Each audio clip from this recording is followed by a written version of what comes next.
വാർത്തകൾ തുടരുന്നു. സലഫി learning and research സെന്ററിന്റെ ആഭിമുഖ്യത്തിൽ SLRC പൊതുപരീക്ഷ നടത്തി.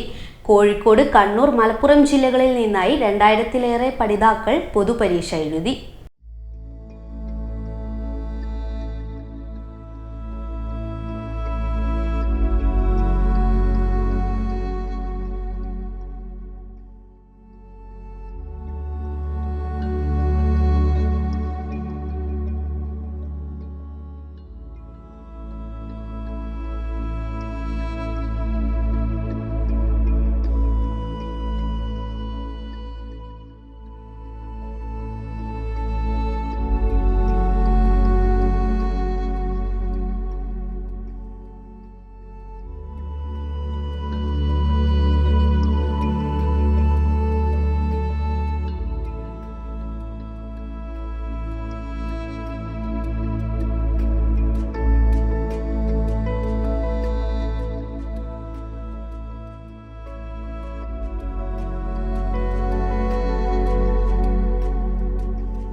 സമൂഹത്തിൽ വളർന്നുവരുന്ന അശാസ്ത്രീയ പ്രവണതകൾക്കെതിരെ വൈജ്ഞാനിക മേഖലയിൽ അവബോധമുള്ള തലമുറയെ വളർത്തിയെടുക്കുക എന്ന ലക്ഷ്യത്തോടെ പ്രവർത്തിക്കുന്ന സലഫി ലേണിംഗ് ആൻഡ് റിസർച്ച് സെന്ററിന്റെ വാർഷിക പൊതുപരീക്ഷ നടന്നു.